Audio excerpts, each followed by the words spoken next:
Hello guys, আসসালামু আলাইকুম। With me Sarfaraz Ahmed হৃদয়। আশা করি আপনি ভালো আছেন এবং আমিও আপনাদের আলহামদুলিল্লাহ অনেক ভালো আছি।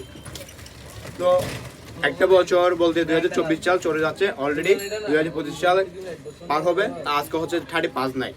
তো 35 নাইটে আমি একটা জিনিস আপনাদের রিকোয়েস্ট করবো এবং অনুরোধ করবো যে আপনারা দয়া করে আতশবাজি কখনো ফুটাবেন না। যদি যে টাকা ওয়েস্ট করবেন অথবা যে টাকা খরচ করবেন সেই টাকা দিয়ে গরিব আছে, গরিবদের আপনি হেল্প করতে পারেন। যারা রাস্তার পাশে শীতার্ত ব্যক্তি আছে তাদেরকে আপনারা শীতের কাপড় দিতে পারেন।